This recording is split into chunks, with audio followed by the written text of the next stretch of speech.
బాపట్ల జిల్లా కొమ్మలపాడులో వక్ఫ్ బిల్లుకు వ్యతిరేకంగా నిరసన చేపట్టారు. కొమ్మాలపాడు మర్కజ్ మసీదు నుంచి ర్యాలీని నిర్వహించారు.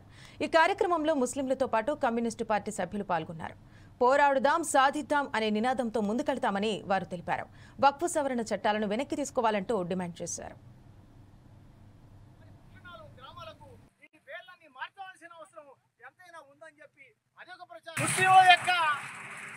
మత విషయాల్లో ఈ ప్రభుత్వం జోక్యం చేసుకుంటూ ఉంది. మరి ఈ బీజేపీ ప్రభుత్వం గురించి మనం ఒకసారి పరిశీలన చేసే మాట అయితే మరి ఈ ప్రభుత్వం పూర్తిగా ముస్లింల మీద కక్ష కట్టిందనేది మనకు పూర్తిగా అర్థమవుతుంది. అయితే దాని యొక్క పాలసీ ఈనాడు కొత్తగా వచ్చింది కాదు.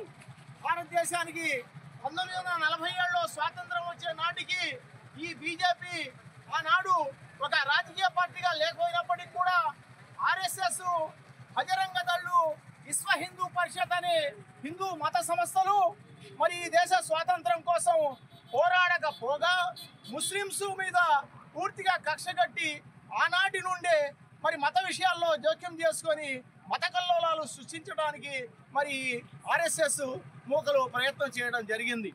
మరి ముఖ్యంగా ఈ దేశ స్వాతంత్రం కోసం వారు ఎప్పుడు కూడా పోరాడలేదు.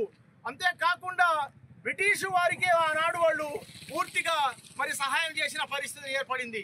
ఈ దేశానికి స్వాతంత్రం వచ్చిన తర్వాత మరి బీజేపీ ఏర్పడిన తర్వాత మరి కనీసం పార్లమెంటులో ఒక ఇద్దరు ప్రతినిధులు ఉన్న తర్వాతనే మరి వారు బాబ్రీ మసీదును కూలగొట్టడం జరిగింది.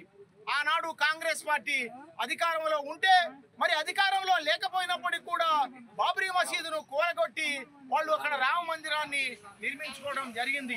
ముస్లింల యొక్క